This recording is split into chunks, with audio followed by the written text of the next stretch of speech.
How to meet women at business or networking or industry events. If you have your own company, you're a manager for a company, or let's say you work in sales for a tech company and they send you to industry events, how can you use these events to meet other women who are professionals as well? First of all, never date women from your workplace. Never date your employees, never date your assistants, never date your managers either. I have a friend who's working for a tech company and his manager, she's clearly hitting on him. And I've made it more than clear to him that he definitely shouldn't hit on her unless he's already made up his mind that he's gonna leave, because if you hit on women at the workplace, it can absolutely get you fired. It's not worth it. Never date women from your own workplace because it can get you fired. And unless you're willing to take that risk, I wouldn't do that. And even if you're thinking of leaving your current company, I still wouldn't recommend it, because I've seen it in the tech scene in Dublin, where people mess up their reputation in one tech company, other tech companies find out about it, and they're being sent back to Eastern Europe. Not actually to Eastern Europe, but their reputation in the tech scene in Dublin is so messed up that now they have to go to some other place far, far away where nobody's heard of them. So it's never worth it to date women from your workplace. Now, that being said, if you go to an industry event, let's say your company has a stand, and again, be that you being the business owner, a manager, or you're simply employed, you can use the breaks, or obviously when you're there for work. Productivity comes first, okay? But let's say you're on a break, or let's say you go to other stands because by the way, a lot of people don't even understand that you can acquire clients from other companies who are there as well. You don't have to wait for the foot traffic to walk by. In my past life, I was employed, I was working for a tech company, and a lot of people didn't even understand the opportunities they had in front of them. It's actually a funny story. Maybe I'll tell it later in this video. It's a really cool story. But you can acquire clients from people who have stands at the industry event. You don't need to wait for foot traffic to walk by. That being said, let's say you're at a different stand and you're talking to a lady who may be representing a company, because oftentimes companies are very intelligent because they send fairly attractive representatives of their company to bring in clients, because obviously it works. Let's not fool ourselves. Not to say that these women aren't there because they're not professionals. Evidently they are. Evidently they are intelligent, but they happen to be fairly attractive as well, which makes men, because most men are starved for female attention, way more interested in spending time with them and potentially becoming a client, because they lack options. So they, how do I say this? They confuse, they mix up their intentions. So for you, it's very important to keep in mind, when you're talking business, talk business. When you're talking private, talk private. Now, how do you actually go about doing that at a networking event? So let's say you're walking up to the stand. You obviously can't do a direct approach and convey your intent off the opening of the conversation as you normally would, perhaps in a shopping mall, in a Starbucks, anywhere else where it's not a given social circle or not a professional environment. You can't do that. You can't walk up to her and tell her, "Excuse me, I saw you and I really like your outfit, except for the shoes, what's going on there?" Which would be a very appropriate, playful, teasy opener. And it's not about the opener, it's not about the pickup line. But that would be something you could say in a bar, or this is more a bar, nighttime type of opener. You can't do that. So obviously, you have to start in a more indirect way. You can, "Hey, what do you guys do?" "Oh, very interesting. Yeah, I'm actually with this company over there. I'm manager, I'm account executive, I'm the owner, blah, blah, blah." And then you have a bit of a normal, boring conversation, which is calibrated given the context you're in, which would be way too boring for any other type of approach. But in that circumstance, it's absolutely appropriate. A little bit of back and forth.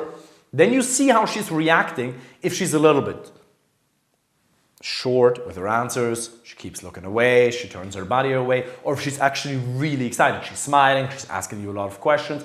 And then you have to see, is she asking you personal questions, or is she asking you questions that are just in relation to your business, and she's basically qualifying your interest in her company? Now, usually you don't have to wait for these indicators of interest. You should just assume she's interested and then very respectfully and gradually build things a little bit more intimately at a verbal level. But here you can actually wait for signs of interest just to be safe, you know?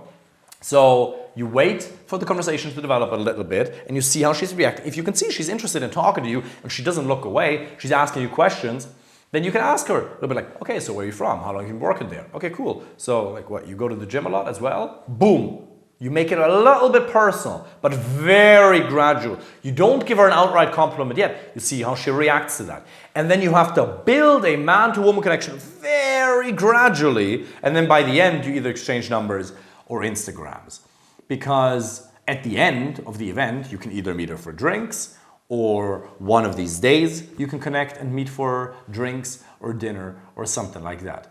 The key lesson here is to maintain your reputation. The way you do that is you start with a so the approach at a business event is very different to all other approaches because you start in a way more boring, indirect way, and then you build a man-to-woman connection verbally, not physically, purely verbally, because there's two ways, three, but the third one we're not going to talk about here, verbally and physically, but the physical element you're going to leave out. So only verbally, you build a man-to-woman connection, verbally, very, very, very gradually, you see if she's interested, and then you go for the close. Now, the important thing for you to understand is these events are a fantastic opportunity for you to meet women who are professionals. Why would you not? Why would you not? If this is a company who's not your client, by the way, don't do that if they're your clients or if they're partners. Then don't hit on them, okay? You really only do that if they're another company at the stand who are neither partners nor clients of your company. That is very, very important. But if they're just a random company and you find her attractive, why the hell wouldn't you? Because most men have thought about doing it, but you're going to be the one to take action. You're going to be the gladiator in the arena. Now, it has to be done absolutely respectfully and in a very tailored way. So I promised you, I didn't promise you, I said maybe I'll tell a story. And so I will tell a brief story. Many years ago, I was working for different tech companies in Dublin, and we were at industry events where we were presenting the company. And I was something that's called an account executive. Now there's account executives, which basically just fancy terminology for software sales, right? And I was responsible for the SMB segment, small, medium-sized businesses. And then you have mid-market or commercial, and then you have enterprise.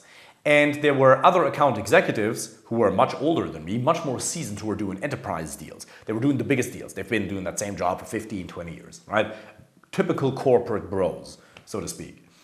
And the interesting thing about those guys is they were and I really respect their ability to navigate enterprise deals, sales cycles. Really interesting. They're very good at that. Very, very good. Very good understanding of the target audience. So for example, let's say you have a customer service product, how to deal with a head of sales, a head of customer service. And they're very intelligent at that. But one thing that was super interesting was I was there with a friend of mine who was an account executive for mid-market. I was SMB mid-market, but both of us used to work for a different company years ago that I'm not gonna, I can actually talk about it. Both of us were working for a company called Salesforce back in the day, and he was actually my mentor in a very, very entry-level role there. So the both of us, we were the only one, and there was 10, 15 people at that company stand. I don't want to name that particular company that we were working for, but we were the only ones who were actually going out there and approaching the foot traffic that was walking by. These enterprise account executive beta cucks were standing there in the back waiting for something to come to them. And you may wonder how this is related to dating and relationships, and I'll tell you in a minute. But they're basically just sitting back, waiting for people to come to them to then do a product demonstration and then do their thing. They didn't take any action whatsoever. So what did my friend and I do? People were walking by, were approaching, hey, what's going on, guys? We had that energy. We really took some action. And there's this group of really professional people walking by and we're like, hey, what's going on, guys? Talking, boom, super friendly, conversational. And turns out they were from Boeing. And I didn't even know that. I'm just talking to them, having a really friendly conversation. So I'm starting to qualify them.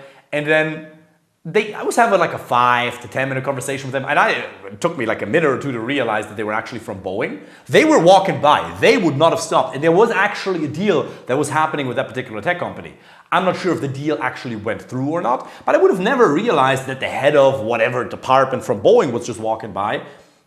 Or rather, they would not have stopped if I hadn't been proactive. They were looking at the stamp, was like, oh, it looks interesting because it was a cool stamp, but they didn't actually stop. If I hadn't stopped them, having a fun conversation, and then this enterprise, beta, cuck account executive, by the way, he's a good person, right? I just think he's a fucking pussy, because then after 5 to 7 minutes, he comes and he's like, oh yeah, I'm gonna take over now. Thank you so much. And he looks at me with his arrogant snob fucking face. And so obviously I hand him over because I completely understood that he has more expertise at moving the deal forward. But do you think he said thank you once? One time he came to me and said, thank you for providing me with this opportunity or acknowledging it? Not at all. This was a deal that I'm not sure if it closed or not, but it would have made him a shit ton of money, and closing Boeing as a client is obviously, for somebody like that, a really, really big deal. And that would have never happened if I hadn't gone out there and approached them. So obviously, as you can see, I'm a little bit butthurt over that. No, I just think it's a funny story. And the reason it actually triggers me is not because of them, but because it's exactly the same thing that men do in dating. They see beautiful women walk by. You see amazing women. Your future wife, you've seen, there's many of them, walk by and you don't stop her. There's so many opportunities that you just wait. You just wait for those opportunities to come to you and you don't take any action. How the fuck are you supposed to find the best opportunities? An amazing girlfriend, life partner or wife, if you're like this beta cuck, 45-year-old account executive dude, who's actually a really nice guy, very intelligent, good job, I actually respect him. He's just a fucking pussy. Now, is he a pussy? No, he just never developed the skill set of, even just in a professional context, he wasn't even able to step outside of this safe zone of this quadrant that made up this big stand and step out and talk to people who are walking by. If you can't even do that, how are you going to approach women? What? And if you can't even approach women, can you see? Just the only reason I was good at that is because I had the dating skill set. Because it's so much more difficult to approach women than in a business context. And he wasn't even able to do that. So if you can meet women in a respectful and effective way, that's going to have amazing benefits for your professional and your business life, because as you don't even know how many opportunities you've let slide because you lacked persistence. This one, you know that there's been deals in the past, be that you in the position of an employee, manager, or the business owner, that you let go because you lacked persistence, because you lacked enthusiasm, because you hadn't trained it, perhaps, in a dating environment. And sometimes you're better than others. Other times you've delivered stellar performances in the area of sales, for example, if you happen to be in that, just for these particular types of people. And other times not so much. But just understand that there is an opportunity cost associated with you not developing excellent communication skills, with not developing persistence, with not putting yourself out there in a friendly and respectful way. And obviously I talked to plenty of people that day that just weren't interested. I said, no worries at all, have a fantastic day. And you just move on. But you will miss 100% of the shots that you don't take. So, do you want to be this beta cuck who's sitting in the corner waiting for opportunities to come to him and then to be ungrateful? Or do you want to be the guy who makes things happen, who ventures out quite literally from his safe zone, goes to a different stand, approaches a woman in a super respectful way, first professional, and then see if she's interested, and then get a little bit personal, and then move things forward? Or do you just want to eventually settle for somebody who you'll meet by accident? Because that's exactly what most men do. Most men meet their girlfriends, life partners, or wives by accident. Just like I did with my ex-wife. I stumbled onto her. And what was it? A mediocre relationship where I was tolerated and not desired. And it sucks. And let me tell you something. Somebody like you, the probability that you're going to be alone forever is very, very small. But the probability that you'll end up with somebody who isn't right for you because you'll settle is very high. So if you want me to help you personally find the right girlfriend, life partner, wife, if you want to learn in detail how to create a man-to-woman connection in a respectful and effective way, be that in a business context, be that in any other context, then apply for a free initial consultation call with the link underneath this video, and I'm looking forward to speaking with you very soon. One last final note. I've been able to do this now with business owners from almost 30 countries. I've been able to help men get a better social life, develop an amazing set of high-quality male friends, and obviously find that amazing girlfriend, life partner, or wife. Most of my clients, 80% of them I would say, are introverts, and it's perfectly okay for you to be introverted. You don't have to become super ridiculously extroverted. You just have to learn to communicate effectively in the moments when it matters. Looking forward to speaking with you soon. Take care.